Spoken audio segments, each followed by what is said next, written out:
الشيطان الرجيم بسم الله الرحمن الرحيم الحمد لله رب العالمين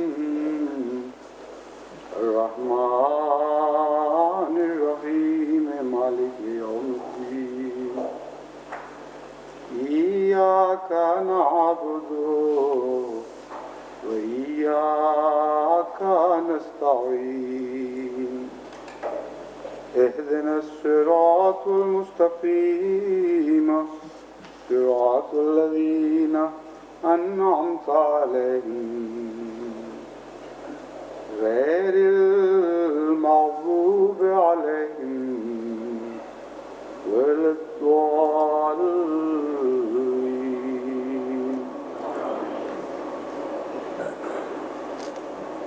For the last پچھلے 3 دنوں سے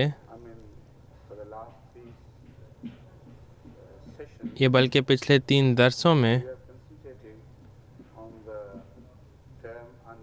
ہم انعمتا یعنی انعام کا جو لفظ ہے اس پر غور کر رہے ہیں اور اسے قرآن کریم کی روشنی میں دیکھ رہے ہیں.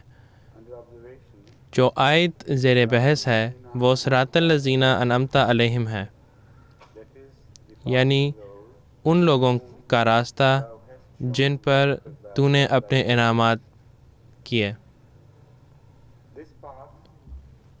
اس راستے کو قرآن کریم میں صراط مستقیم کہا گیا ہے، یعنی سیدھا راستہ. اور سب سے اعلیٰ انعامات، سب سے اعلیٰ مقام جو ان لوگوں نے پایا جن پر یہ انعامات خدا تعالیٰ کی نازل ہوئیں،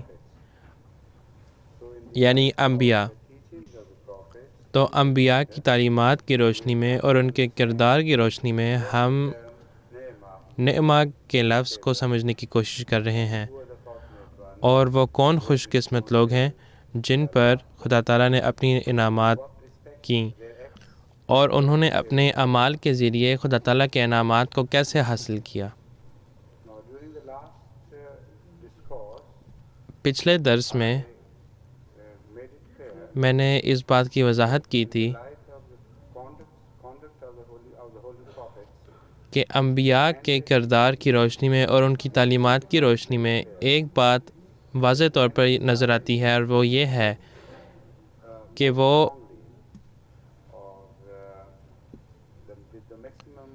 خدا تعالیٰ کی عبادت پر بہت زور دیتے ہیں اور بڑی تلقین کرتے ہیں. تو جو سب سے بہترین انعامات ہیں وہ عبادت کے ذریعے حاصل کیے جا سکتے ہیں، کیونکہ عبادت ہی ہے جس کی انبیاء نے بہت تلقین کی اور بڑا زور دیا. عبادت کے بعض پہلو کے متعلق میں نے یہ بات کی تھی کہ عبادت پر تلقین کرنا وہ کمیونزم کے فلسفے کی نفی کرتی ہے، کیونکہ کمیونزم میں آپ کسی اور خدا کو نہیں جانتے سوائے اپنے آپ کے. انسان اپنی تقدیر خود بناتا ہے، وہ خود ذمہ دار ہے، وہ کسی چیز کا محتاج نہیں ہوتا اور وہ کسی کو جواب دہ نہیں ہوتا. لیکن جب عبادت کا تصور انسانی زندگی میں شامل کیا جائے یا انسانی معاملات میں شامل کیا جائے تو پھر انسان جو ہے وہ اس کے پھر بیرونی تعلقات کھل جاتے ہیں اپنے خالق کی طرف، اور ایک تعلق پیدا ہو جاتا ہے خالق اور مخلوق کے درمیان. اور تمام انبیاء کی تعلیمات کے مطابق عبادت کے ذریعے ہی انسان اپنے خالق تک پہنچتا ہے،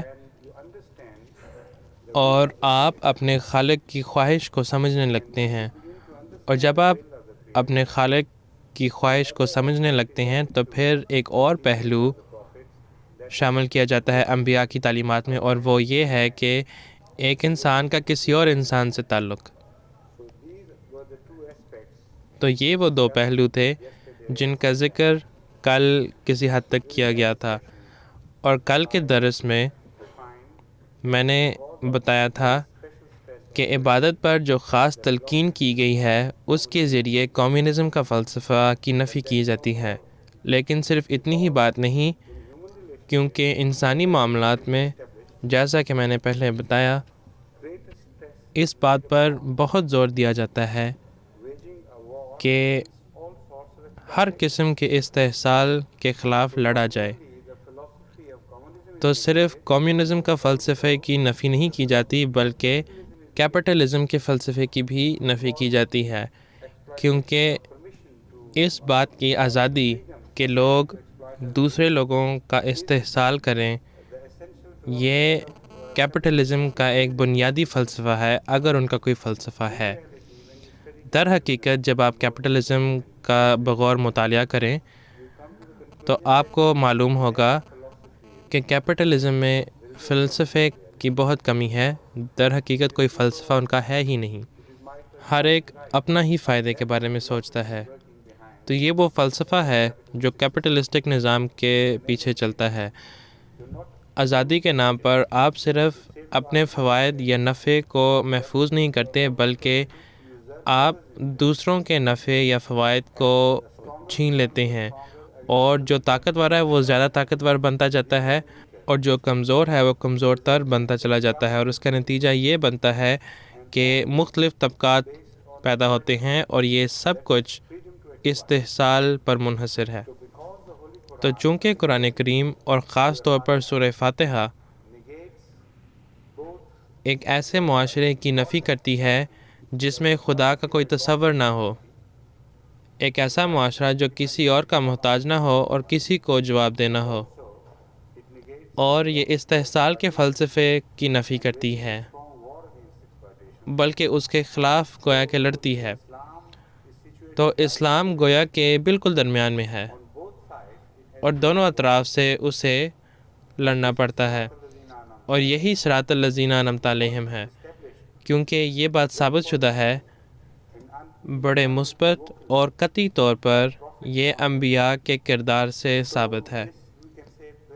تو ہم یہ واضح طور پر کہہ سکتے ہیں کہ یہ وہ راستہ ہے، وہ سیدھا راستہ ہے جس کا ذکر سورہ فاتحہ میں کیا گیا ہے، جس کے لیے ہم دعا کرتے ہیں کہ اے اللہ تو ہماری مدد کر اور ہماری رہنمائی فرما کہ ہم اس راستے پر گامزن ہوں اور اس کی پیروی کر سکیں جیسا کہ تیرے برگزیدہ لوگوں نے پہلے کیا۔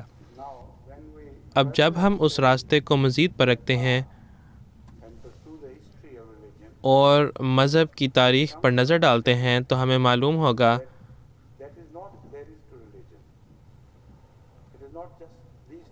کہ صرف یہ دو پہلو ہی نہیں ہیں، یعنی خدا کی عبادت اور استحصال کے خلاف لڑنا، بلکہ بعض اور باتیں بھی ہیں جن کا ذکر کیا جا رہا ہے۔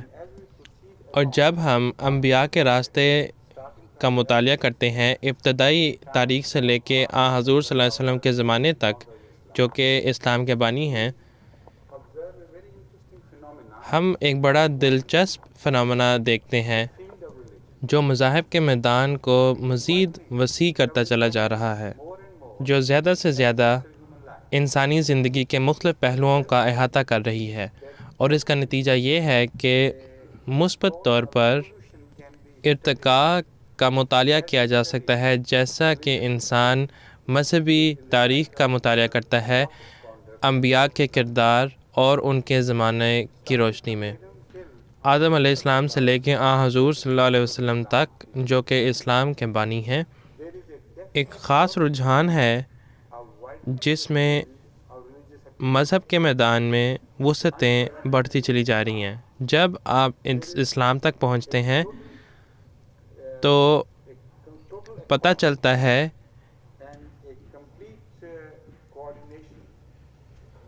کہ انسانی خواہشات کے دائرے میں اور مذہبی خواہشات کے دائرے میں مطابقت پائی جاتی ہے، وہ گویا کہ ایک ہی ہیں، گویا کہ دو ڈسکس ایک دوسرے کے عین مطابق ہوں۔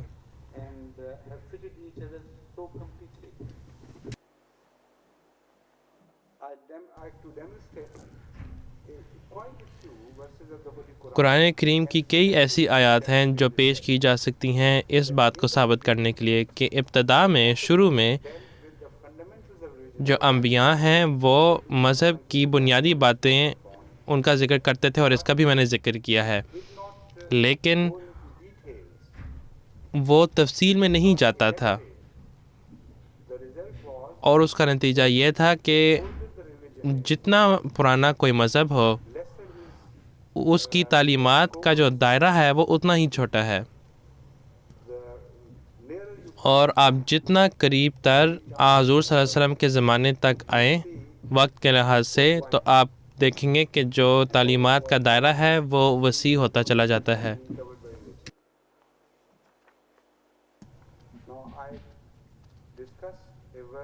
اب کل میں نے ایک آیت کا ذکر کیا تھا جس میں حضرت شعیب علیہ السلام کے مذہب کا ذکر کیا گیا تھا۔ پھر آپ تورات کی طرف آ جائیں، جو کہ بعد کی وحی ہے، وہ معروف وحی جو حضرت موسیٰ علیہ السلام پر ہوئی اور ان کے ساتھ بعض اور انبیاء پر ہوئی۔ انہیں ایک ایسی تعلیم دی گئی خدا تعالیٰ کی طرف سے جس میں زیادہ تفصیلات ہیں تمام سابقہ کتب کی نسبت، جس کا علم انسان کو ہو، اور یہ قرآن کریم کے تاریخ میں محفوظ کر لی گئی ہیں۔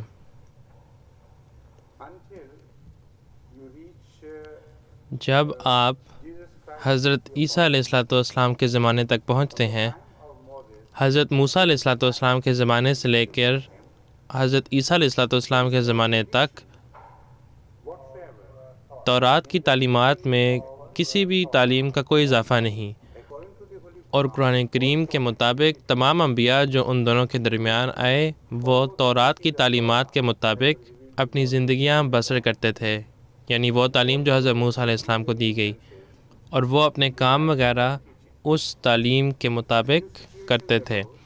اگر کوئی نئی صورتحالات پیدا ہوتے تو قرآن کریم کے مطابق تمام انبیاء جو حضرت موسیٰ علیہ السلام کی پیروی کرتے تھے وہ اپنے نئے مسئلے مسائل کے حل تورات کی تعلیمات سے اخذ کیا کرتے تھے اور اس کے مطابق اپنی زندگیاں بسر کرتے تھے۔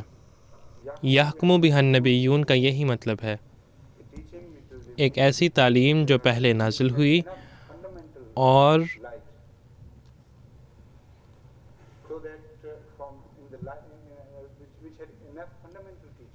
اس میں اتنی بنیادی تعلیمات تھیں جن کی روشنی میں نئی نئی ضروریات جو ہیں وہ بھی پوری کی جا سکتی ہیں۔ جب ہم حضرت عیسیٰ علیہ السلام کے زمانے تک پہنچتے ہیں تو ہم ایک ایسے مرحلے تک پہنچتے ہیں جہاں حضرت موسیٰ علیہ السلام کا جو مذہب ہے وہ گویا کہ ختم ہو چکا ہے۔ قرآن کریم کے مطابق حضرت عیسیٰ علیہ السلام کوئی نئی شریعت نہیں لے کر آئے، وہ بھی تورات کی پیروی کرتے تھے، لیکن قرآن کریم کے مطابق انہوں نے بعض بوجھ گویا کہ ہلکے کر دیے،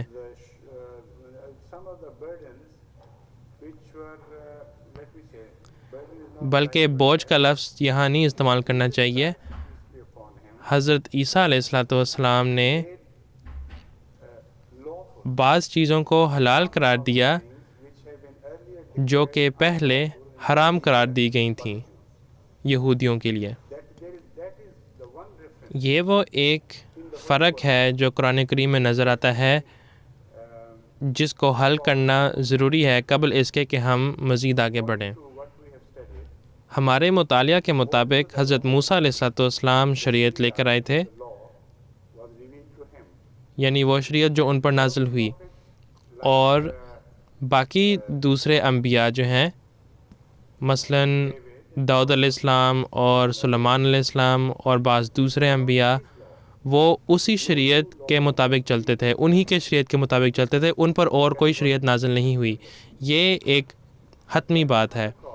لیکن جب ہم حضرت عیسیٰ علیہ السلام کی تعلیمات کو دیکھتے ہیں، جیسا کہ قرآن کریم میں ان کی تعلیمات کا ذکر کیا گیا ہے، تو یہ آیت نظر آتی ہے جو ہمیں بتاتی ہے کہ حضرت عیسیٰ علیہ السلام نے بعض چیزیں حلال قرار دیں اپنے متبعین کے لیے یا اسرائیلیوں کے لیے جو کہ پہلے حرام قرار دی گئی تھیں۔ کیا اس کا یہ مطلب ہے کہ وہ کوئی شریعت لانے والے تھے؟ کیا اس کا یہ مطلب ہے کہ انہیں ان انبیاء میں شامل کیا جائے جو شرعی نبی ہو، یا کیا اس کا کوئی اور مطلب ہے؟ یہ ایک بہت بڑا اہم سوال ہے جس کا جواب دینا ضروری ہے، کیونکہ یہ مذہب کے بارے میں احمدی لوگوں کے خیالات سے براہ راست تعلق رکھتی ہے۔ بعض لوگوں کے نزدیک انہیں گویا کہ ایک نئی شرعی نبی تسلیم کیا جا سکتا ہے، لیکن جب وہی سوال حضرت عیسیٰ علیہ السلام کو کیا گیا تو ان کا جواب کچھ اور تھا۔ یہی اعتراض بعض یہودی علماء نے حضرت عیسیٰ علیہ السلام پر کیا تھا اس زمانے میں، اور جب انہوں نے حضرت عیسیٰ علیہ السلام کے اوپر اعتراض کیا کہ وہ گویا کہ تورات کی تعلیمات کے برخلاف عمل کر رہے ہیں، اور یہ کہا کہ وہ گویا کہ تورات کی بعض تعلیمات کو منسوخ کر رہے ہیں اور اس طریقے سے تورات کی تعلیمات میں عمل دخل کر رہے ہیں، تو اس کے جواب میں حضرت عیسیٰ علیہ السلام نے فرمایا کہ میں اس پیغام کو مکمل کرنے کے لیے آیا ہوں، نہ کہ اسے منسوخ کرنے کے لیے۔ تورات کا ایک بھی لفظ ایک ذرہ برابر بھی اس کا منسوخ نہیں کیا جا سکتا، میں اسے مکمل کرنے آیا ہوں۔ تو حضرت عیسیٰ علیہ السلام اسی شریعت پر گامزن تھے، اور وہ اس بات کو تسلیم کرتے تھے کہ وہ اس شریعت یعنی تورات کے شریعت کی پیروی کرتے ہیں، اور انہیں کوئی اور شریعت، کوئی نئی شریعت نہیں دی گئی۔ لیکن تورات کی بعض تعلیمات ایسی تھیں جو اس بات کا تقاضا کرتی تھیں کہ انہیں مکمل کیا جائے۔ اگرچہ تورات میں بیج تو بویا گیا تھا ان تعلیمات کے حوالے سے، لیکن حضرت عیسیٰ علیہ السلام کا آ کر ان تعلیمات کو مکمل کرنا ضروری تھا۔ جب ہم مزید مطالعہ کرتے ہیں یہ معلوم کرنے کے لیے کہ حضرت عیسیٰ علیہ السلام نے کیا کردار ادا کیا تورات کی تعلیمات کو مکمل کرنے کے لیے، تو ہمیں پتہ چلتا ہے کہ پہلے یہودیوں کی بد کرداری کی وجہ سے اور ان کے خراب رویے کی وجہ سے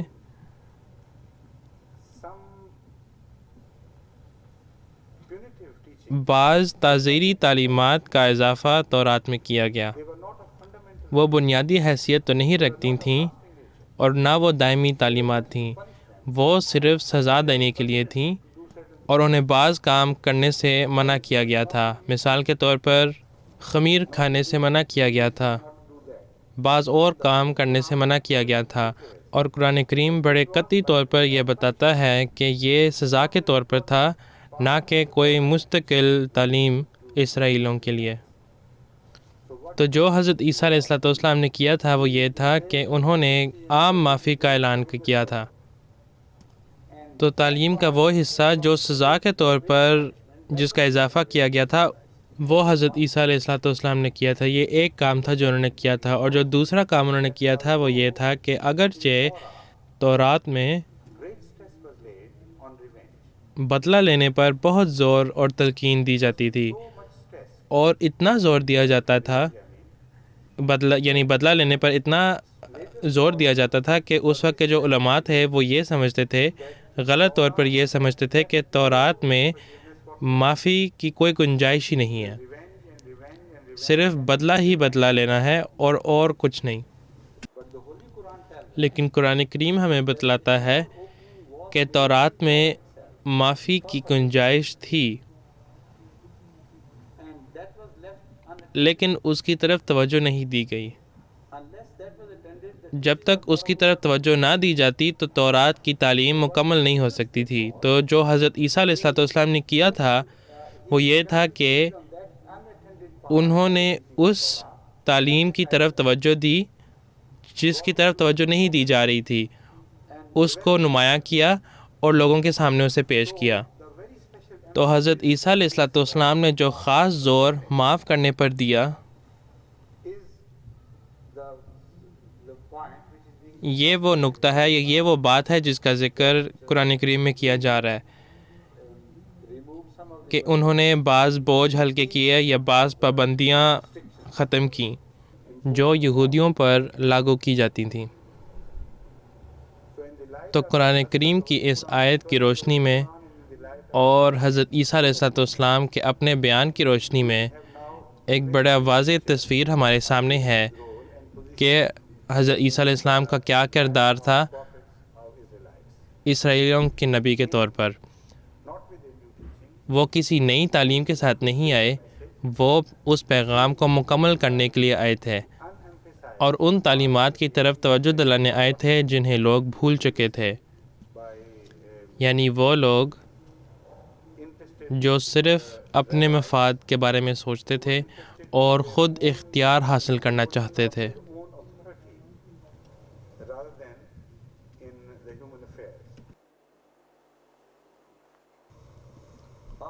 اس کے بعد پھر ہم شریعت کے آخری وحی کی طرف آتے ہیں، یعنی وہ وحی جو حضور صلی اللہ علیہ وسلم پر ہوئی۔ جب ہم اس وحی تک پہنچتے ہیں تو جو پیغام ہے وہ ہر لحاظ سے مکمل ہے،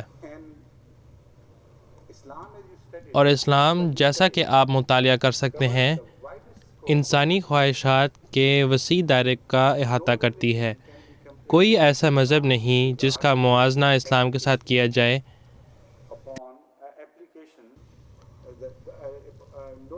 کوئی بھی مذہب ایسا نہیں جس کا موازنہ اسلام کے ساتھ کیا جائے، اس لحاظ سے کہ اسلام تمام قسم کے لوگوں کے مطابق ان کی ضروریات کو پورا کرتی ہے۔ سب سے چھوٹی سی چھوٹی بھی بات کو نظر انداز نہیں کیا۔ ہر چیز جو انسان سے تعلق رکھتی ہے وہ اسلام سے تعلق رکھتی ہے، اور اسلام ان تمام ضروریات کو پورا کرتی ہے۔ قرآن کریم کی ایک آیت کے مطابق الذین یتبعون الرسول النبی الامی الذی یجدونہ مکتوبا عندہم فی التوراۃ والانجیل یأمرہم بالمعروف وینہاہم عن المنکر ویحل لہم الطیبات ویحرم علیہم الخبائث ویضع عنہم اصرہم والاغلال التي كانت علیہم فالذین آمنوا به وعزروه ونصروه واتبعوا النور الذی انزل معه اولئک هم المفلحون۔ وہ لوگ جو اس رسول نبی امی پر ایمان لاتے ہیں جسے وہ اپنے پاس تورات اور انجیل میں لکھا ہوا پاتے ہیں، جو ان کے پاس ہے کا مطلب یہ ہے کہ انجیل اور تورات جو کہ یہودی علماء کے لیے معروف ہیں، جو ان کے ساتھ ہے کا مطلب ہے کہ وہ جس کے قابض یہود علماء ہیں، وہ ان کو نیک باتوں کا حکم دیتا ہے اور انہیں بری باتوں سے روکتا ہے، اور ان کے لیے پاکیزہ چیزیں حلال قرار دیتا ہے اور ان پر ناپاک چیزیں حرام قرار دیتا ہے، اور ان سے ان کے بوجھ اور طوق اتار دیتا ہے جو ان پر پڑے ہوئے تھے۔ پس وہ لوگ جو اس پر ایمان لاتے ہیں اور اسے عزت دیتے ہیں اور اس کی مدد کرتے ہیں اور اس نور کی پیروی کرتے ہیں جو اس کے ساتھ اتارا گیا ہے، یہی وہ لوگ ہیں جو کامیاب ہونے والے ہیں۔ اب آج میرا ارادہ یہ نہیں کہ میں اسلامی شریعت پر تفصیلی بحث کروں۔ میں ایک اور مقصد سے یہ ساری باتیں عرض کر رہا ہوں جو میں اب بتاتا ہوں۔ میں یہ ساری باتیں یعنی شریعت کی ترقی کرنے کے بارے میں کیوں بتا رہا ہوں، وہ اس لیے تاکہ آپ کو یہ سمجھ آئے کہ اتمام نعمت کا کیا مطلب ہے۔ یہ لفظ نعمہ جو کہ خدا تعالیٰ کا فضل یا احسان ہے، جس کا ذکر سورہ فاتحہ میں بھی کیا گیا ہے اور جس کی ہم تفصیلی بحث اب کر رہے ہیں، اس کا ذکر قرآن کریم میں آتا ہے اتمام نعمت کے الفاظ کے ساتھ، یعنی خدا تعالیٰ کے انعامات کی تکمیل۔ جیسا کہ میں نے پہلے بھی بتایا، یہ لفظ خدا تعالیٰ کے انعامات کی تکمیل صرف مذہبی میدان پر اطلاق نہیں پاتا بلکہ دنیاوی میدان پر بھی اطلاق پاتا ہے، اور قرآن کریم کی ایک آیت سے میں نے یہ ثابت کیا تھا کہ خدا تعالیٰ کے تمام انعامات جو دنیاوی ہیں ان کا ذکر قرآن کریم میں کیا گیا ہے اتمام نعمت کے طور پر، یعنی کہ خدا تعالیٰ کی انعامات کی تکمیل۔ اب جب آپ قرآن کریم کی آیات کا مطالعہ کرتے ہیں تو اس نتیجے پر پہنچتے ہیں اور بڑے واضح طور پر یہ نظر آتا ہے کہ ارتقاء کا ذکر کیا جا رہا تھا۔ پہلے جو نعمت تھی وہ ابتدائی تھیں، اور بعد میں جب آپ آگے بڑھتے ہیں پھر آپ خدا تعالیٰ کی اعلیٰ ترین انعامات کی طرف آتے ہیں، اور پھر آپ انسان کے مرحلے تک پہنچتے ہیں۔ تو شریعت میں بھی اتمام نعمت کے وہی معنی ہیں، یعنی شریعت کے قوانین میں۔ یہ میں آپ کو بتانا چاہتا ہوں۔ جب آپ مذہبی تعلیمات کی تاریخ کا مطالعہ کریں گے حضرت آدم علیہ السلام سے لے کر حضور صلی اللہ علیہ وسلم تک، تو آپ کو وہی ارتقاء نظر آئے گا۔ مذہب کا جو بنیادی ڈھانچہ ہے وہ وہی رہتا ہے، اس میں کوئی تبدیلی نہیں۔ وہ بنیادی اینٹیں وہی ہیں، وہ تبدیل نہیں ہوتی، لیکن اس میں نئے ڈیزائنز کا اضافہ کیا جاتا ہے اور خوبصورتی کا اضافہ کیا جاتا ہے، لیکن تمام مذاہب کے جو بنیادی اینٹیں ہیں وہ ساری ایک ہی ہیں۔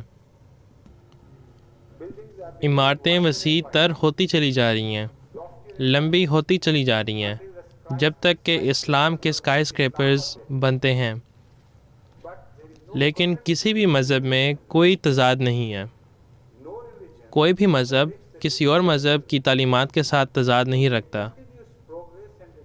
ایک مسلسل ترقی ہے اور ایک ارتقاء ہے جو چل رہا ہے، اور مصدق لما بین یدی من التوراۃ و مبشرا برسول سے یہی مراد ہے، اور اس لفظ سے یہی مراد ہے جو حضور صلی اللہ علیہ وسلم کے ضمن میں پہلے مذاہب کے متعلق استعمال کیا گیا ہے۔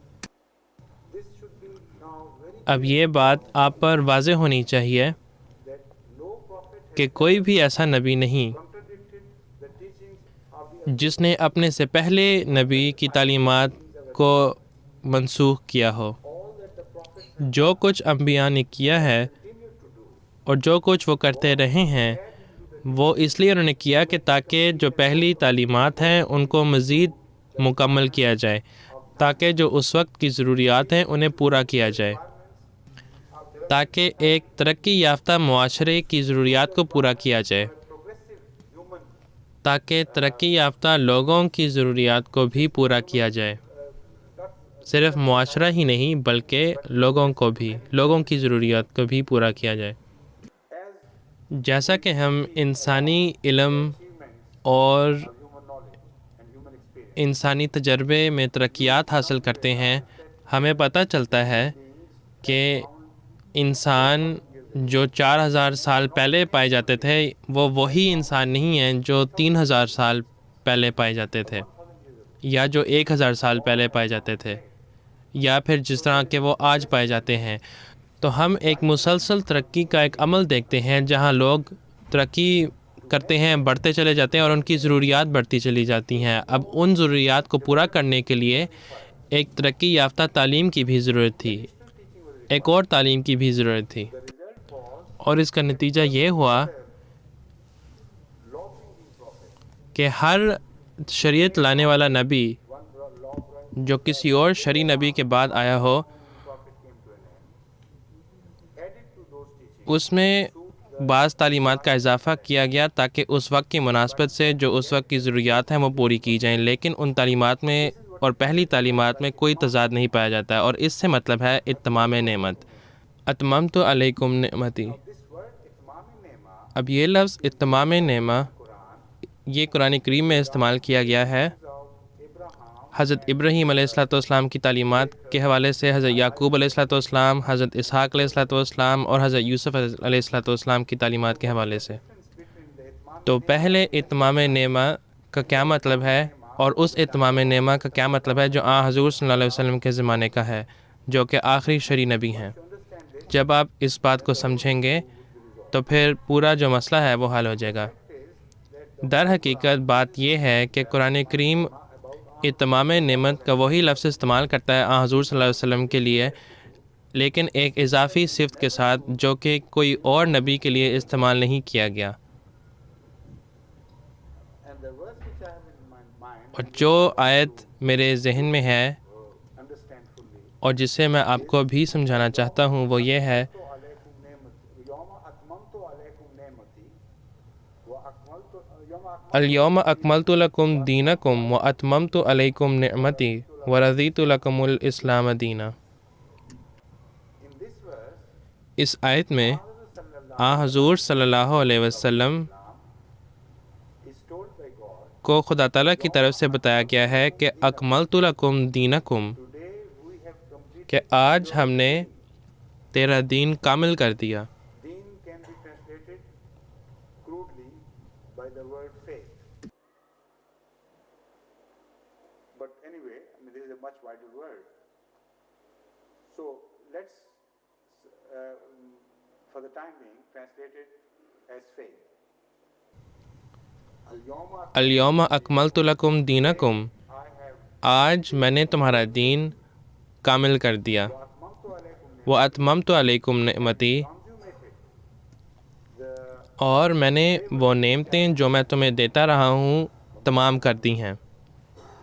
warazitu lakum al-islam. ورضیت لکم الاسلام دینا، I am now pleased forever. اور میں نے اسلام کو تمہارے لیے دین کے طور پر پسند کر لیا ہے. Of the faith of Islam. Now the word itman name, اب اتمام نعمت کا جو لفظ ہے، as I have demonstrated, it is جیسا کہ میں نے پہلے بھی بتایا ہے، یہ پہلے بھی used with previous religion. دوسرے مذاہب میں استعمال کیا گیا ہے دوسری یا پہلی تعلیمات کے لیے. تو اتمام نعمت کا یہ مطلب نہیں کہ وہ جو مذہب ہے وہ کامل ہے اور مکمل ہے.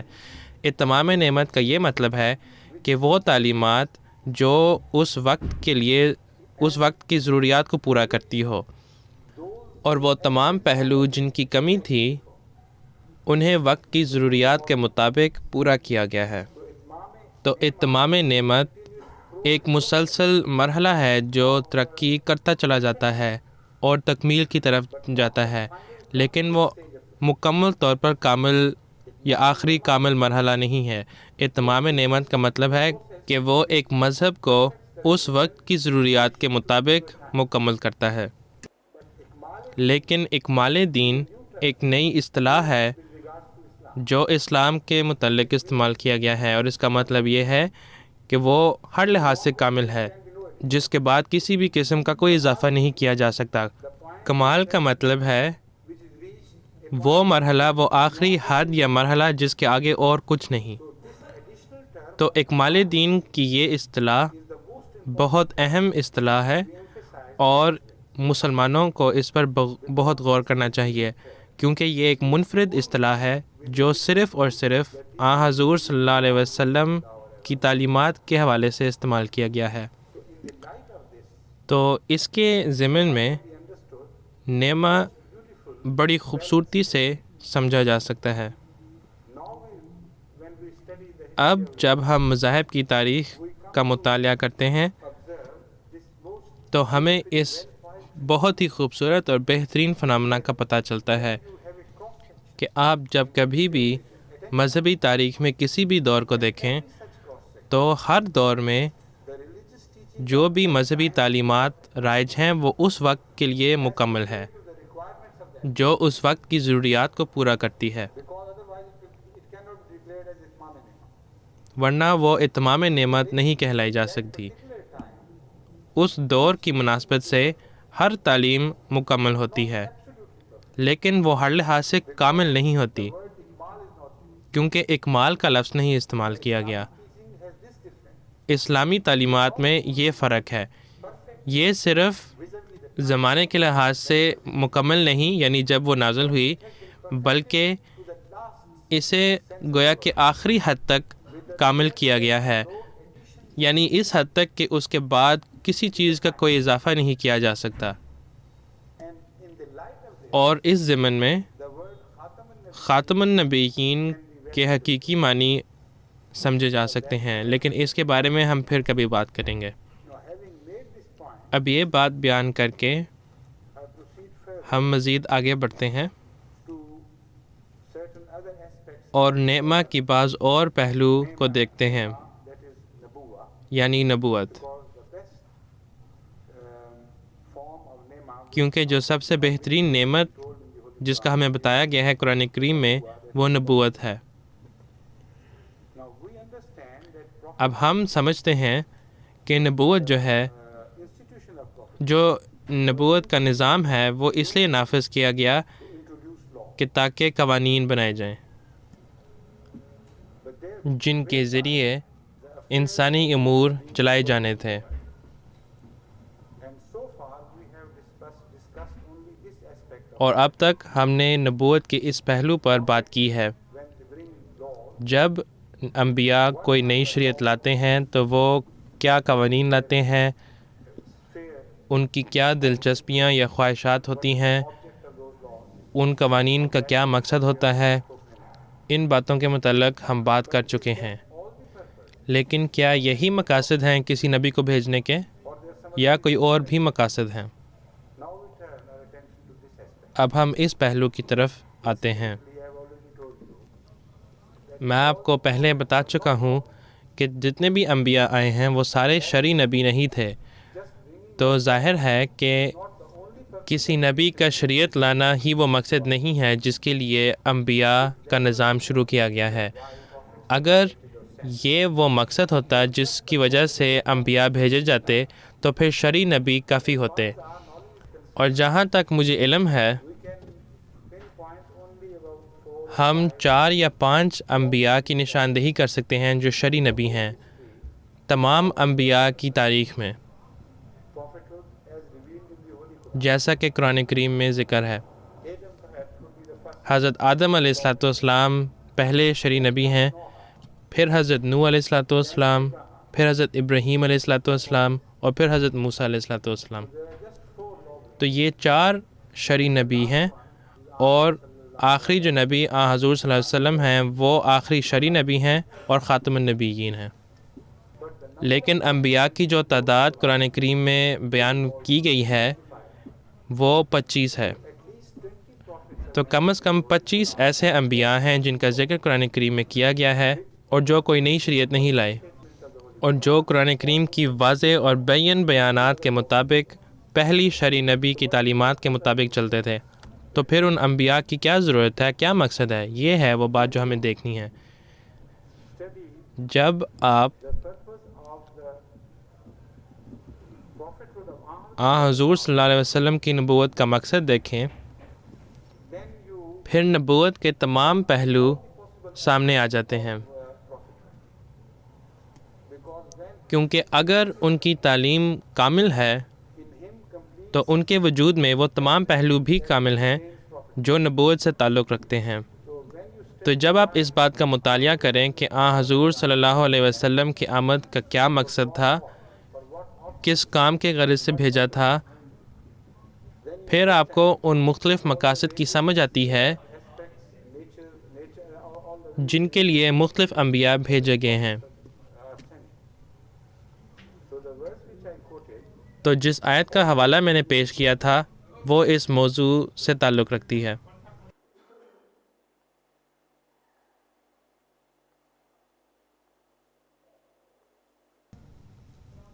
number 1 سب سے پہلی بات، یامرہم بالمعروف وینہاہم عن المنکر، prophet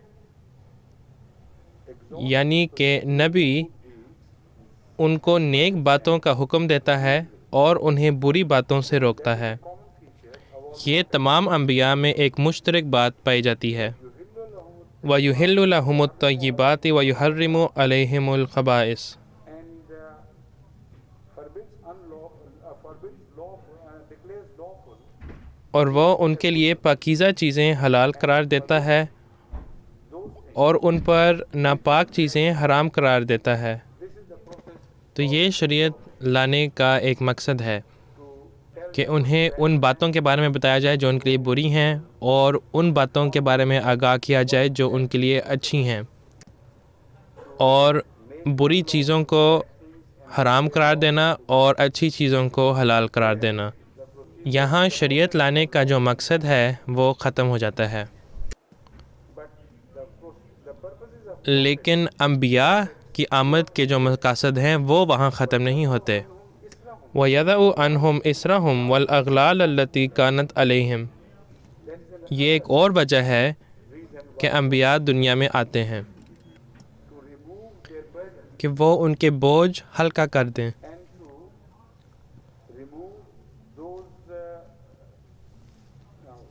اور ان توق کو اتار دیں جو ان کے گردنوں میں پڑے ہوئے ہیں.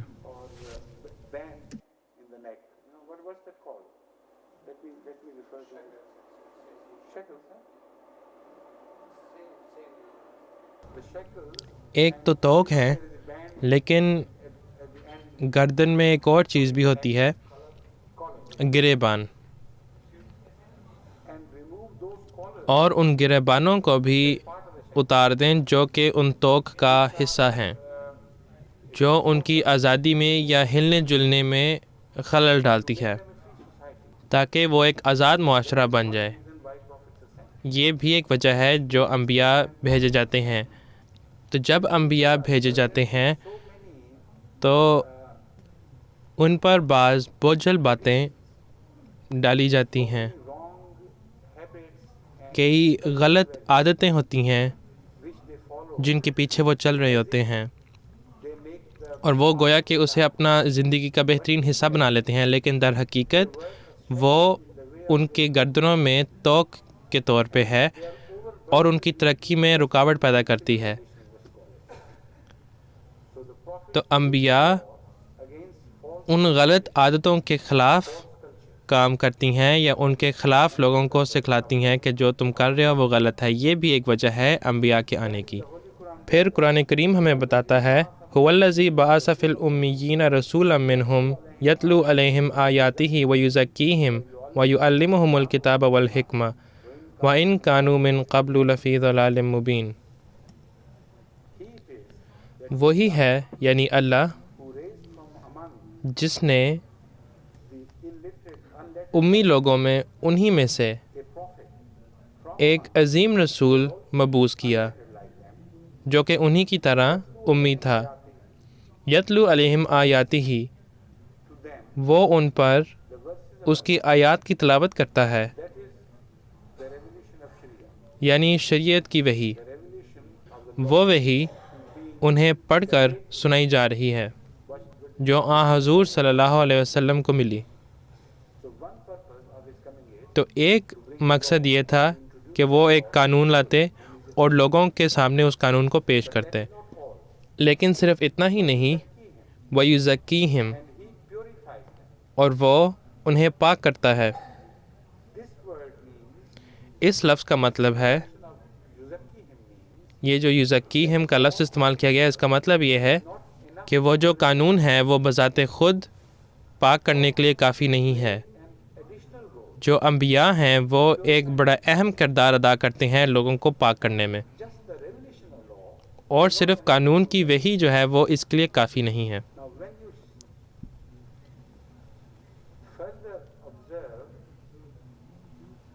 اب جب آپ اسے مزید دیکھتے ہیں، یہ بلکہ اس سے پہلے وَيُعَلِّمُهُمُ الْكِتَابَ، کتاب وہ قانون یا شریعت ہے جس کی وحی کی گئی ہے. لیکن کتاب کی وحی ہی صرف کافی نہیں، کیونکہ کسی ایسے ذات کا ہونا ضروری ہے جو انہیں اس کتاب کی باتیں سکھلائے. کتاب کی وحی ایک مقصد ہے اور اس کتاب کا سکھلانا ایک اور مقصد ہے جس کا ذکر قرآن کریم میں اس آیت میں کیا گیا ہے. والحکمہ، یعنی اس کتاب کا فلسفہ سکھلانا. تو یہاں 4 مقاصد کا ذکر کیا گیا ہے. سب سے پہلے شریعت کا نازل ہونا، اس کی وحی، اور وہ صرف شرعی نبی پر اطلاق پاتا ہے. دوسرا یہ کہ وہ لوگوں کو پاک کرتا ہے، اور اس کام میں تمام انبیاء مشترک ہیں. یہ ایک ایسا کام ہے جو تمام انبیاء بجا لاتے ہیں، وہ چاہے شرعی نبی ہوں یا نہ ہوں. تیسرا یہ ہے کہ وہ کتاب کی باتیں سکھلاتا ہے. قرآن کریم کے مطابق وہ انبیاء جن پر تورات نازل نہیں ہوئی وہ تورات کی باتیں ہی سکھاتے تھے، تو وہی تعلیم دوسرے انبیاء بھی سکھاتے تھے۔ اور چوتھی بات یہ ہے کہ اس کتاب کا فلسفہ بھی سکھلایا جاتا ہے۔ صرف یہ نہیں کہ اس کا مطلب کیا ہے، لیکن اس کے جو بنیادی فلسفے ہیں وہ بھی سکھلائے جاتے ہیں۔ اور یہ وہ کام تھے جو حضور صلی اللہ علیہ وسلم نے کیے قرآن کریم کے مطابق۔ تو آپ آسانی سے یہ دیکھ سکتے ہیں کہ کسی نبی کا شریعت لانا وہ واحد مقصد نہیں ہے نبوت کا، وہ نعمہ کا ایک حصہ ہے۔ جو دوسرا حصہ ہے نعمہ کا، یعنی خدا تعالیٰ کے انعامات کا، وہ بعض دوسرے امور سے تعلق رکھتا ہے، یعنی لوگوں کو پاک کرنا، لوگوں کو کتاب سکھانا اور اس کا فلسفہ سکھانا۔ اب جب آپ اس بات کو مذہب کی تاریخ میں مختلف ادوار میں مروجہ صورت حالات پر لاگو کرتے ہیں تو پھر آپ کو سمجھ آتا ہے کہ شریعت لانے کے علاوہ اور کیا کیا مقاصد ہیں جن کے لیے انبیاء آتے ہیں۔ اب ہم آج کل کے زمانے کی طرف آتے ہیں۔ قرآن کریم وہی کتاب ہے، یعنی وہی تعلیم، وہی تعلیمات جو حضور صلی اللہ علیہ وسلم پر نازل ہوئے، وہ مکمل طور پر محفوظ رہا ہے اور اس میں آج تک کوئی تبدیلیاں نہیں آئیں۔ کیا یہ کتاب جو حضور صلی اللہ علیہ وسلم کے زمانے میں مکمل اور کامل تھی، کیا یہ کافی ہے کہ یہ مسلمانوں کے کردار کو پاک کرے؟ یہ اصل سوال ہے۔ کیا آج کل کے مسلمان اسی لحاظ سے پاکیزہ ہیں، اسی حد تک پاکیزہ ہیں جس طرح کے مسلمان حضور صلی اللہ علیہ وسلم کے زمانے میں پاکیزہ تھے؟ اس کا جواب ہے نہیں، بالکل بھی نہیں۔ حضور صلی اللہ علیہ وسلم کے زمانے کے جو مسلمان تھے ان کا جو معیار تھا اور جو آج کل کے مسلمانوں کا معیار ہے، اس میں بہت بڑا فرق ہے۔ اتنا بڑا فرق ہے کہ اگر حضور صلی اللہ علیہ وسلم کے زمانے میں کسی کو مسلمان کہا جاتا تو آج کے زمانے میں وہی بندہ اسی معیار کے مطابق مسلمان نہیں تسلیم کیا جاتا۔ اب لوگوں میں ان کے کردار کے معیار کے لحاظ سے جو فرق وقت کے ساتھ ساتھ پیدا ہوتا ہے، یعنی جن لوگوں کی طرف کوئی کتاب دی جائے، اتنا بڑا اور اتنا تیز ہوتا ہے بعض دفعہ کہ ایک دفعہ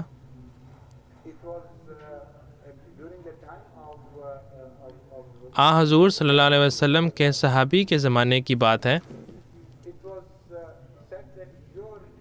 ایک دفعہ کہا گیا تھا،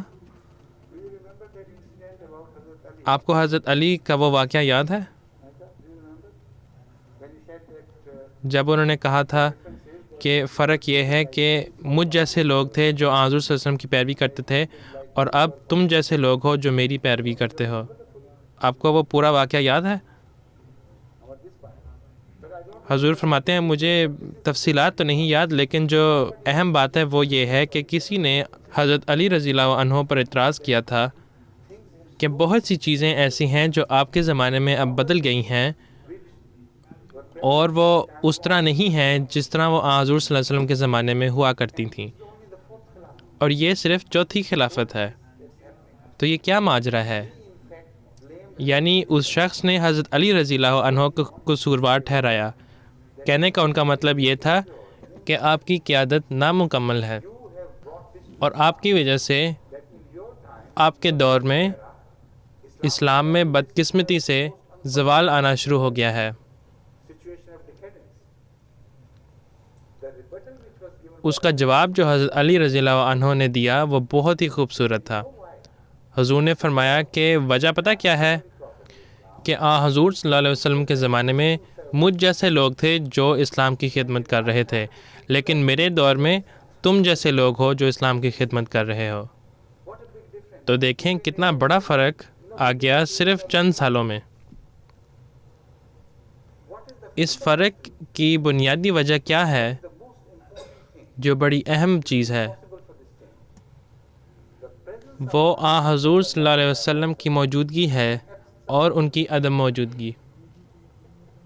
The book was the same, کتاب وہی تھی، was the same. صحابہ بھی وہی تھے، Traditions were kept intact. روایات بھی وہی تھیں۔ There were no interpretations. روایات میں کسی بھی قسم کی کوئی تحریف نہیں ہوئی تھی، جس طرح کہ ہم آج کل کے زمانے میں دیکھتے ہیں۔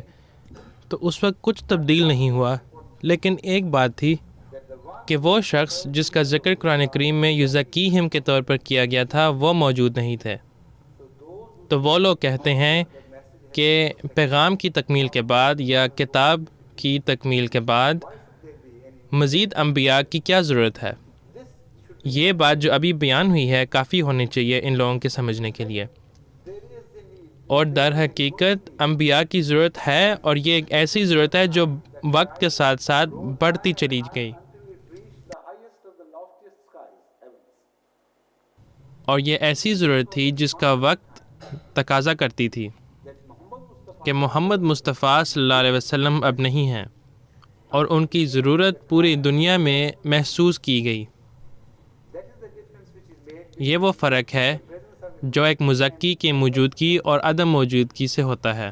although the companions are also اگرچہ وہ صحابہ مزکی ہیں، یعنی تزکیہ نفس کرنے والے، لیکن ان کا وہ تعلق، وہ مسلسل اور کامل تعلق خدا تعالیٰ کے ساتھ نہیں ہے جس طرح انبیاء کا خدا تعالیٰ کے ساتھ ہوتا ہے۔ purification تزکیہ نفس کی جو خاصیت انبیاء کو دی جاتی ہے، is not to be compared اس کا موازنہ اس تزکیہ نفس کی خاصیت سے نہیں کیا جا سکتا جو خلفاء یا دوسرے صحابہ کو دیا جاتا ہے۔ particularly اور خاص طور پر جب اسلام کی خلافت اتنی جلدی ختم ہو گئی بدقسمتی سے، there was just chaos. تو اس کے بعد ہنگامہ برپا ہو گیا تھا، There was not a single person اور کوئی بھی ایسا شخص نہیں تھا around whom جو لوگوں کی تزکیہ نفس کرتا۔ purification could be built.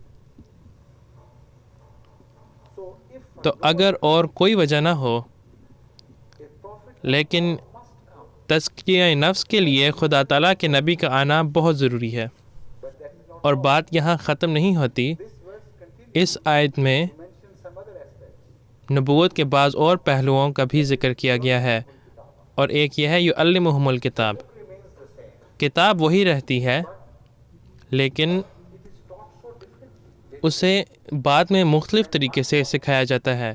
جب ایک معلم Guidance from Allah. جس نے خدا تعالیٰ سے رہنمائی پائی ہو اور وہ موجود نہ ہو، تو وہی کتاب اتنے مختلف طریقے سے سکھائی جاتی ہے کہ لگتا ہے گویا کہ یہ دو مختلف کتابیں ہیں۔ اب قرآن کریم تو وہی ہے، اس میں کوئی تبدیلی نہیں اور اس میں کوئی شک کی بات بھی نہیں، لیکن جو بریلویوں کا قرآن کریم ہے وہ وہابیوں کے قرآن کریم سے اتنا مختلف ہے کہ وہ لگتا ہے گویا کہ یہ دو مختلف کتابیں ہیں۔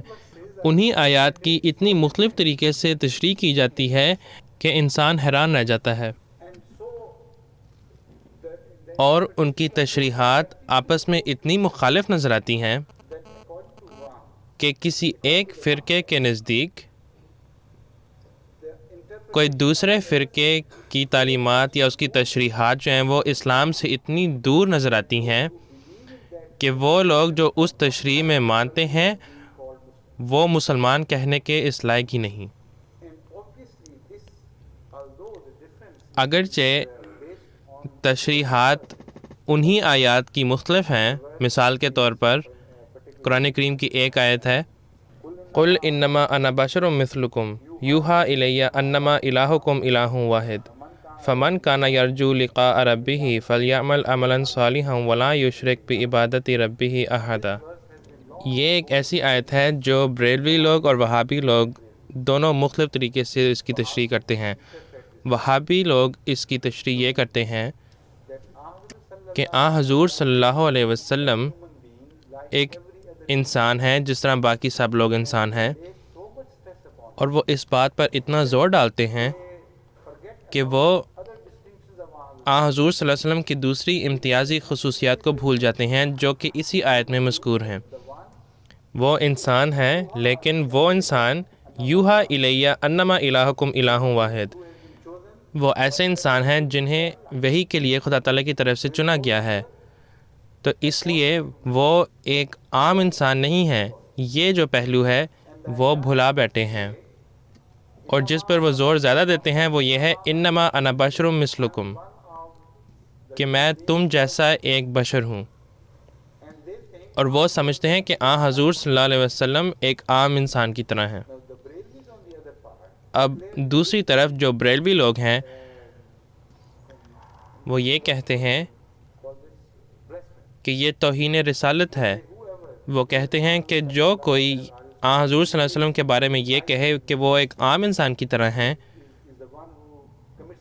تو وہ ایک ایسا شخص ہے جو توہین رسالت کرتا ہے، اور ایسا انسان جہنمی ہے، اس کا اسلام سے کوئی تعلق نہیں۔ تو وہ اس کی تشریح بالکل کچھ اور کرتے ہیں۔ ان کا تصور حضور صلی اللہ علیہ وسلم کے وجود کے بارے میں یہ ہے کہ ان کا کوئی بدن یا جسم نہیں تھا، وہ گویا کہ ایک نور تھے، خدا تعالیٰ کا نور تھے، جو ایک انسان کی طرح دکھتے تھے۔ وہ جب پیدا ہوئے تھے تو وہ کسی بچے کی شکل میں پیدا نہیں ہوئے تھے، بلکہ وہ گویا کہ خدا تعالیٰ کا نور تھا جو کہ پیدا ہوا تھا، اور ان کا کوئی سایہ نہیں تھا، کیونکہ نور کا یا کسی بھی روشنی کا کوئی سایہ نہیں ہوتا۔ اور وہ جتنے بھی کام کرتے تھے، مثال کے طور پر کھانا پینا یا جو بھی انسانی کام ہوتے ہیں، وہ بس نظارے ہی تھے لوگوں کے دیکھنے کے لیے، اور ان میں اور عام انسانوں میں کوئی بات مشترک نہیں پائی جاتی تھی۔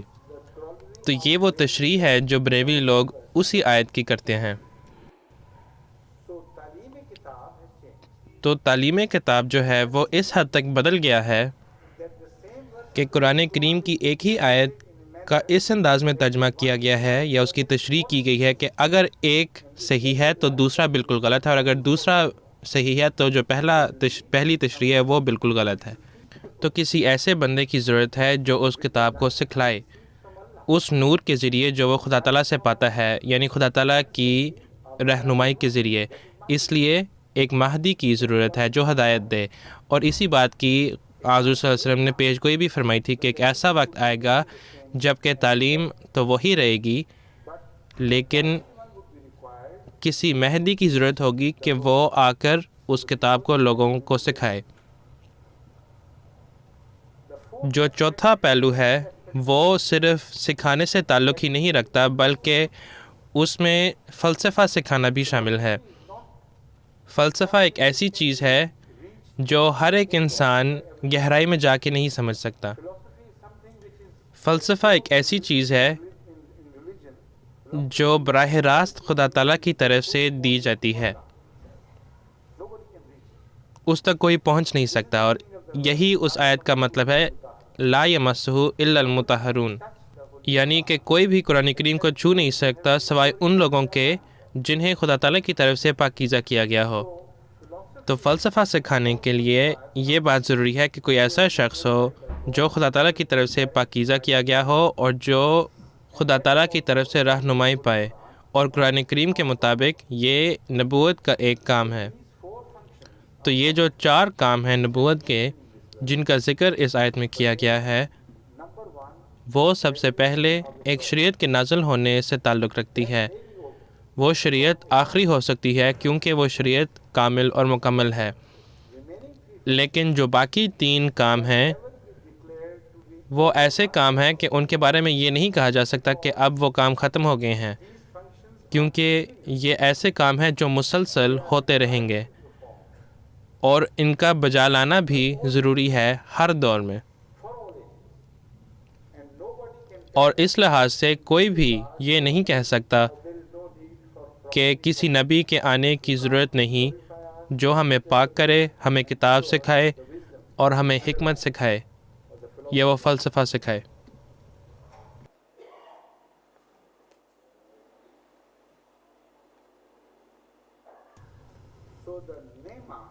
تو جو نعمہ ہے اس تشریح کے مطابق،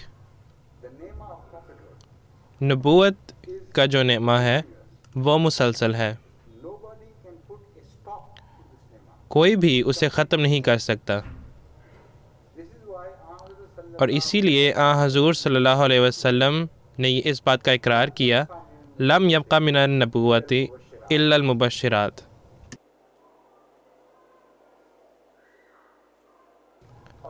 اگرچہ شریعت کی وحی مکمل ہو چکی ہے، یا جو نبوت کا سب سے اہم کردار ہے وہ مکمل ہو چکا ہے، لیکن مبشرات یعنی کہ بعض خوشخبریاں ایسی ہیں جنہوں نے ابھی پورا ہونا ہے، اور یہ 3 کام، یہ وہ مبشرات ہیں میرے نزدیک جو خدا تعالیٰ کے انبیاء کے ذریعے یا خدا تعالیٰ کے ہدایت یافتہ لوگوں کے ذریعے پورے ہوتے رہیں گے۔ اب وہ لوگ جو خدا تعالیٰ کی طرف سے ہدایت پائیں وہ ایک نبی کے درجے تک پہنچ سکتے ہیں، لیکن ایک نبی سے کم تر شخص بھی ان کاموں کو بجا لا سکتا ہے، اور اس میں کوئی شک نہیں۔ یہ سمجھنا بہت ضروری ہے۔ یہ وہ 3 کام ہیں جو بنیادی طور پر انبیاء بجا لاتے ہیں۔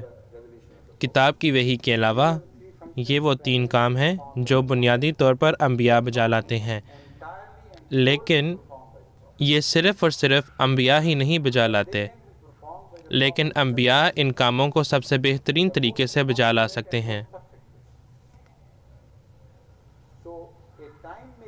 تو ایک وقت ایسا آ سکتا ہے جب لوگ سیدھے راستے سے بھٹک چکے ہوں گے اور اتنے گمراہ ہوں گے کہ سب سے بہترین علاج کی ضرورت اس وقت کے لیے ہوگی، اور جو کم تر علاج ہوں گے وہ ناکافی ہوں گے۔ اگر کوئی ایسا وقت آتا ہے تو وہ وقت نبی کی آمد کا تقاضا کرتی ہے۔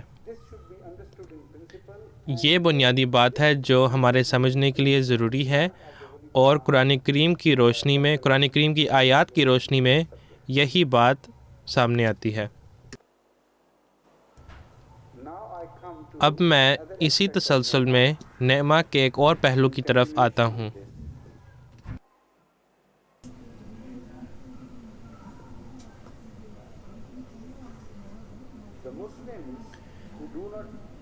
وہ مسلمان لوگ جو حضرت مسیح موعود علیہ السلام پر ایمان نہیں لاتے، یعنی جو غیر احمدی احباب ہیں،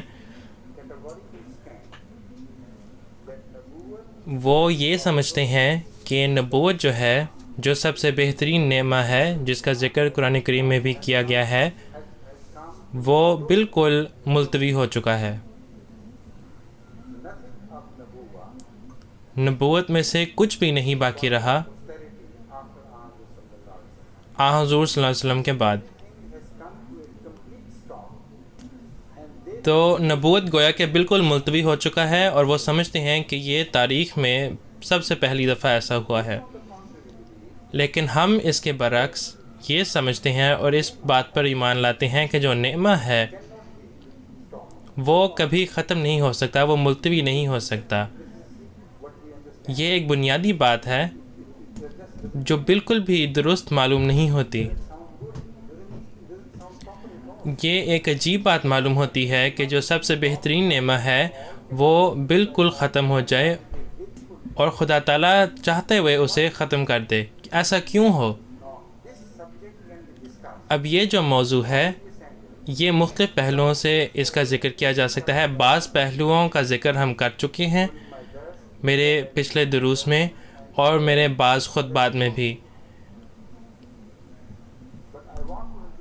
لیکن میں ایک نئے پہلو کے ذریعے بات کرنا چاہتا ہوں، اور اس پہلو سے آپ کو بھی یہ بات پرکھنی چاہیے۔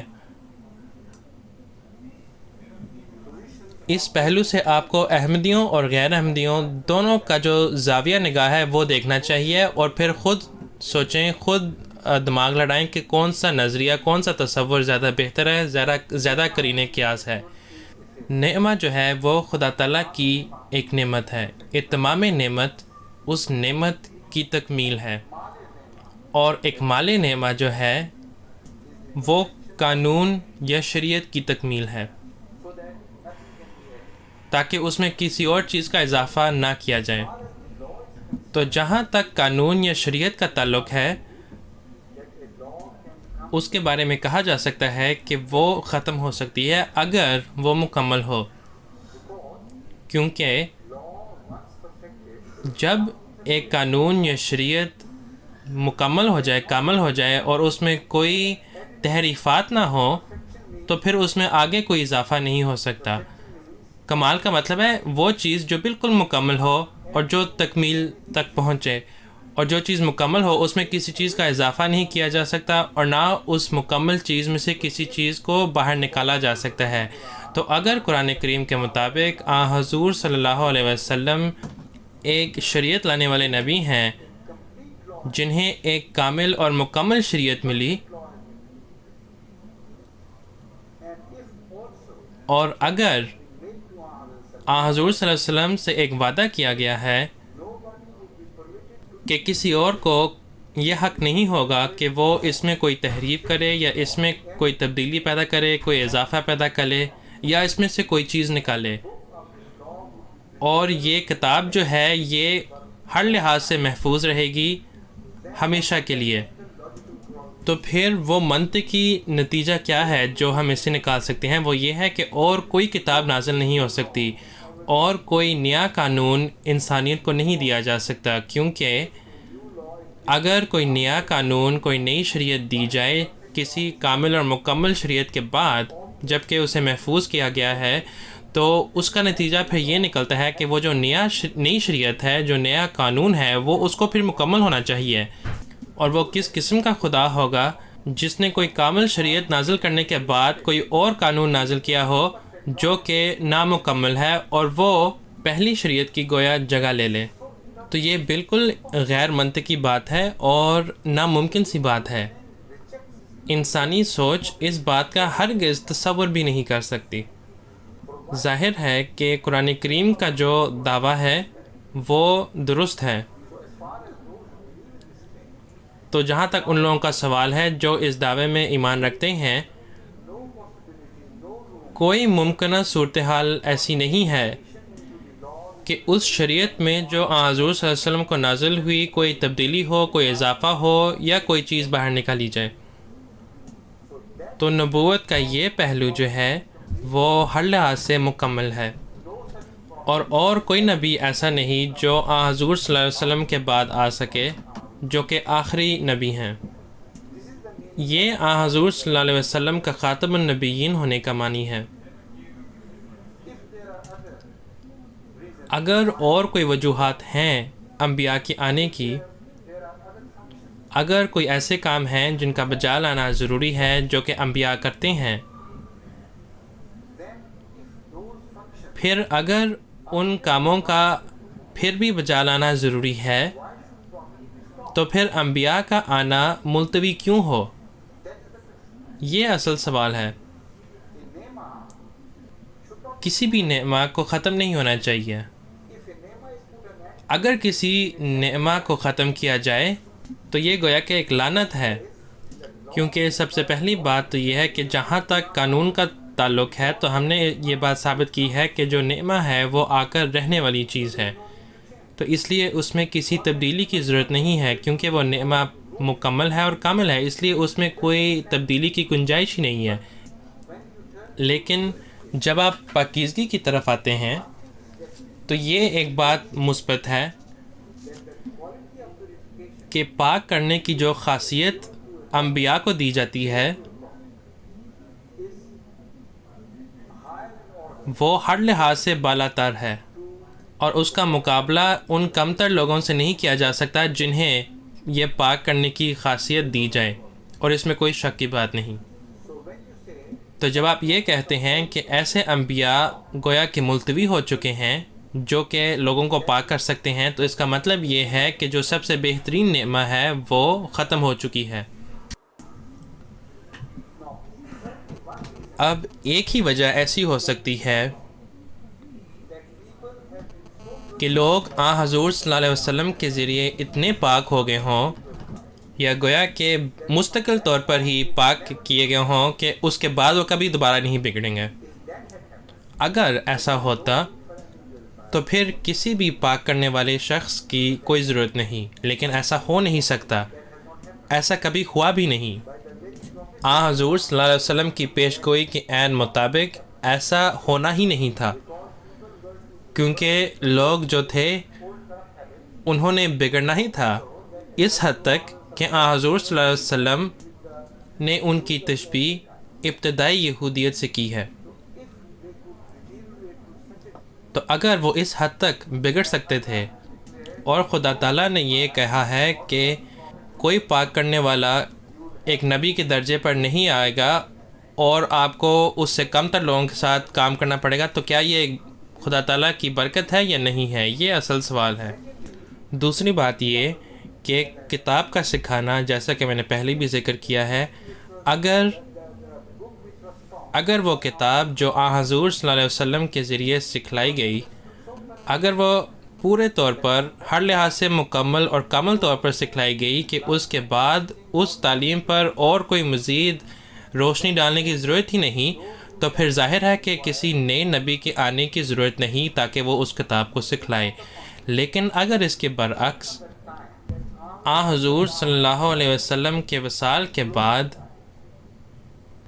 اگر قرآن کریم کی تعلیمات کے مطابق اختلافات پیدا ہونے شروع ہو گئے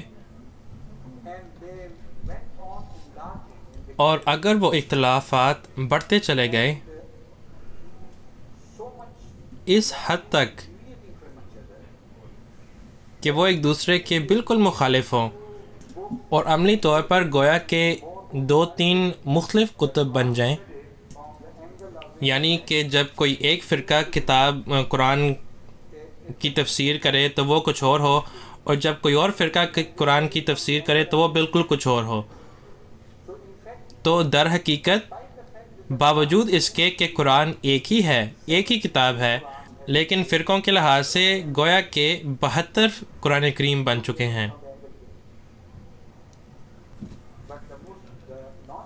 لیکن غیر احمدی مسلمان ہمیں یہ بتاتے ہیں کہ کسی اور کے آنے کی ضرورت نہیں تھی کہ وہ خدا تعالیٰ سے رہنمائی پائے اور وہی کتاب ہمیں سکھلائے جیسا کہ حضور صلی اللہ علیہ وسلم نے سکھلایا، کیونکہ جب انہوں نے ایک دفعہ ہمیں سکھا دیا تو وہ کافی تھا. اگر وہ کافی تھا تو پھر خوش رہو اور اطمینان سے رہو. مختلف یہ جو اختلافات ہیں اسلام میں اور جو مختلف تضاد پائے جاتے ہیں اس سے.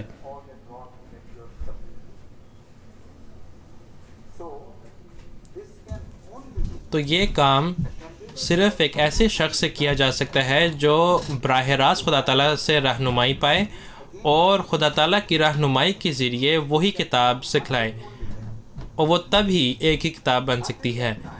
اس وقت تک یہ ایک کتاب ایک سے زائد کتب کی شکل میں دیکھا جائے گا. اور جہاں تک حکمت کی بات ہے تو اس بات پر مزید وضاحت کرنے کی ضرورت نہیں ہے، کیونکہ جب آپ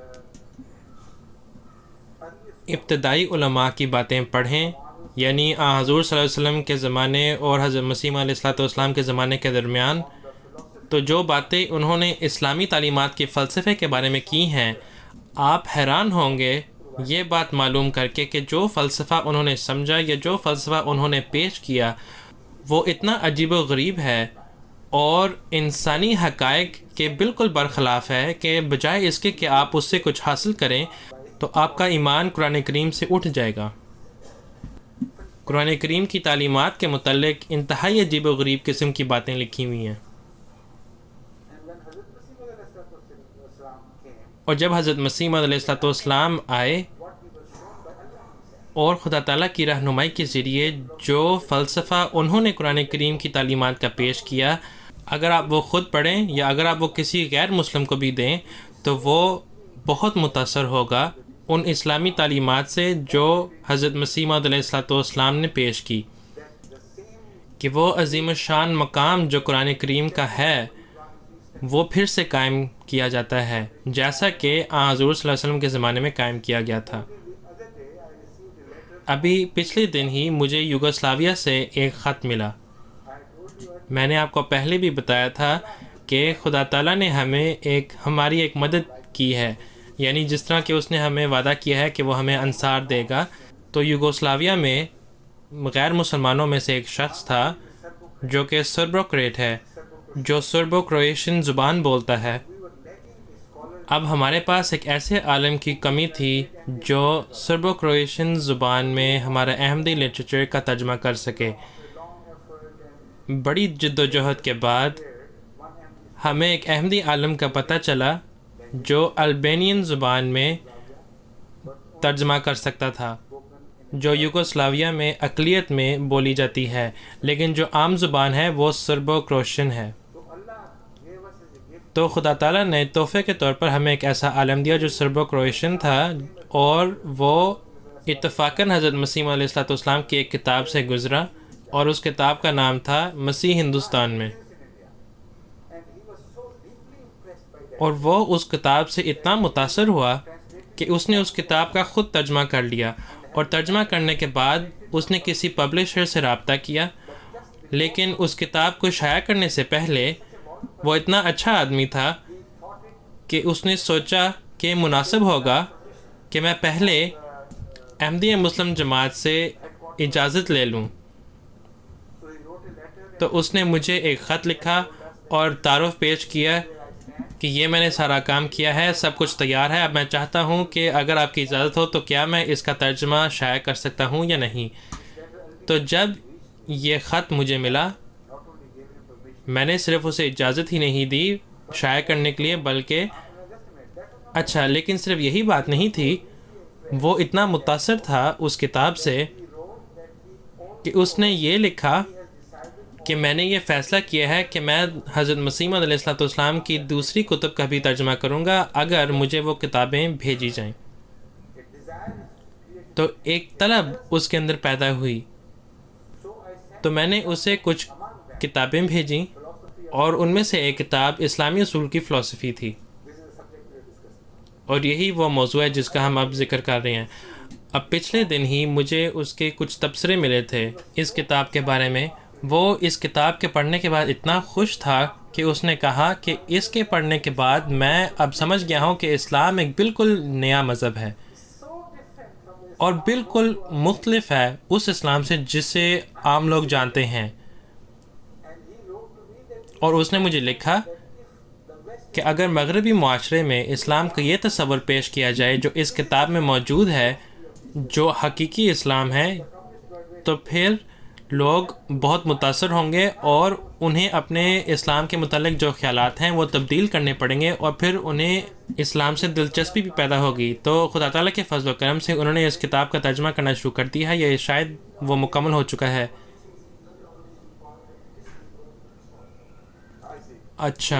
تو انہوں نے ہماری تعلیم کا ترجمہ کیا ہے، اور اب انہوں نے اس کتاب کا ترجمہ کرنا شروع کیا ہے۔ تو یعلمہم الکتاب والحکمہ کا یہی مطلب ہے، صرف وہی لوگ حکمت سکھا سکتے ہیں، یعنی مذہبی تعلیمات کا فلسفہ، جو براہ راست خدا تعالیٰ سے رہنمائی پائیں۔ تو اگر خدا تعالیٰ نے اس کا خاتمہ کر دیا ہے تو کیا یہ خدا تعالیٰ کی برکت ہے؟ کیا یہ اس کی نعمت ہے؟ یہ اصل سوال ہے۔ اس کی کوئی وجہ سامنے نظر نہیں آتی۔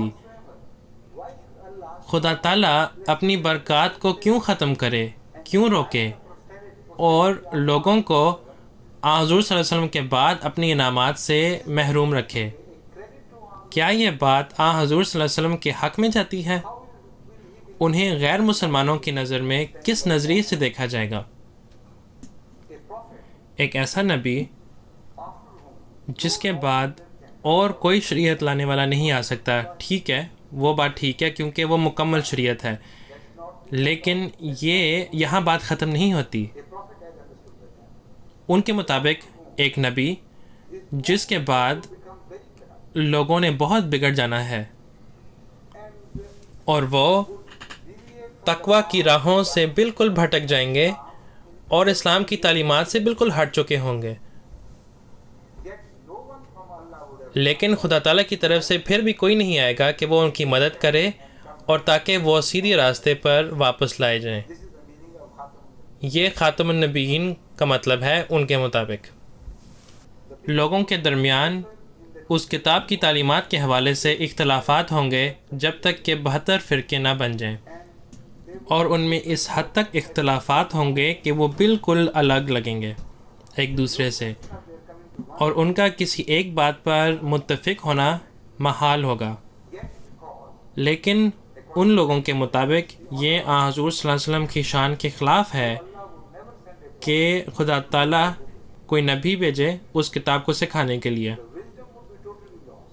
حکمت بالکل ختم ہو جائے گی اور انسان کی فضول باتیں گویا کہ اس کی جگہ لے لیں گی، سب سے تاریک ادوار میں بھی.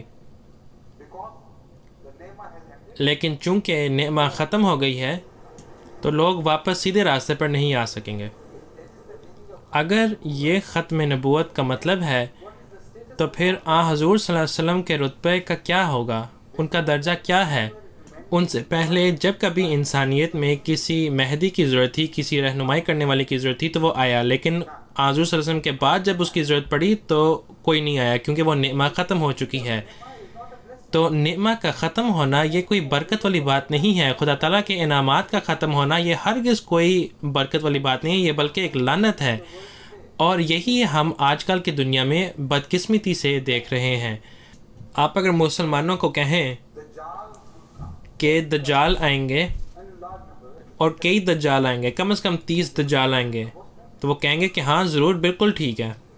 آپ کسی ایک دجال کے آنے پر ایمان رکھیں یا 2 یا 3 یا 30، کوئی بات نہیں، وہ اسلام کے مخالف نہیں ہے.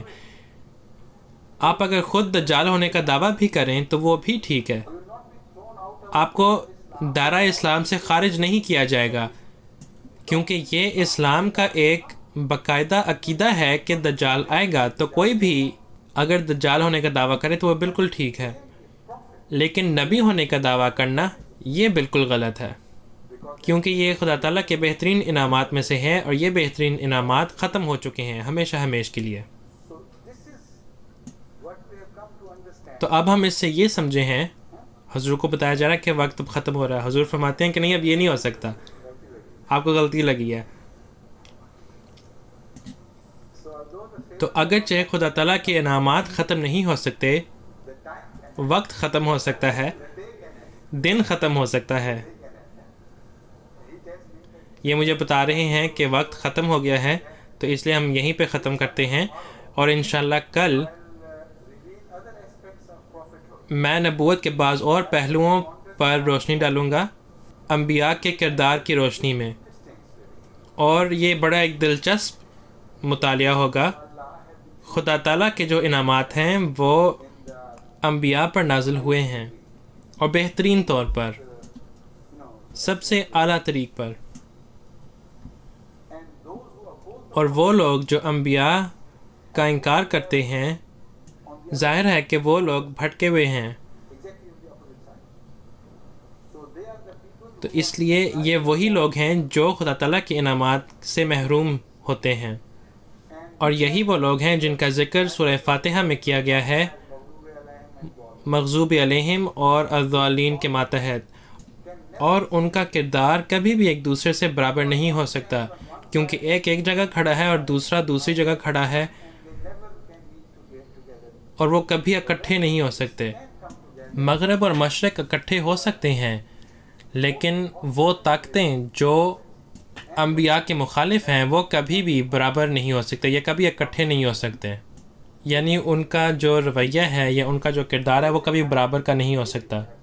تو دن اور رات کوئی کہہ سکتا ہے کہ شاید وہ ملتے جلتے ہوں، لیکن انبیاء کا جو کردار ہے اور جو ان کے مخالفین کا کردار ہے وہ کبھی برابر نہیں ہو سکتا.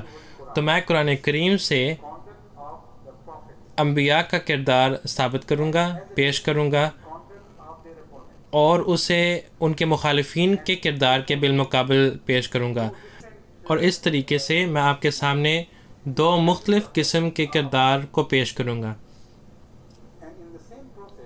اور اسی اثناء میں پھر یہ بات واضح ہو جائے گی کہ اگر ہمارا کردار انبیاء سے ملتا جلتا ہے یا اگر ہمارے مخالفین کا کردار انبیاء سے ملتا جلتا ہے. تو یہ وہ سب سے بہترین طریقہ ہے جس کے ذریعے ہم اس بحث کو حل کر سکتے ہیں کہ کون صحیح ہے اور کون غلط ہے. اگر ہمارا کردار ہر لحاظ سے انبیاء کے کردار سے مشابہ لگے، ہمارے مخالفین کے کردار کے بالمقابل جس کا ذکر قرآن کریم میں بھی کیا گیا ہے، اور اگر ہمارے مخالفین کا کردار عین اسی کے مطابق ہو جس کردار کا ذکر قرآن کریم میں کیا گیا ہے کہ یہ وہ لوگ ہیں جو انبیاء کا انکار کرتے ہیں، تو پھر یہ بات بالکل ظاہر ہے اور واضح بات ہے. اس کے آگے پھر اور کسی بحث کی ضرورت نہیں ہے، لیکن اس کے بارے میں ہم انشاءاللہ کل بات کریں گے.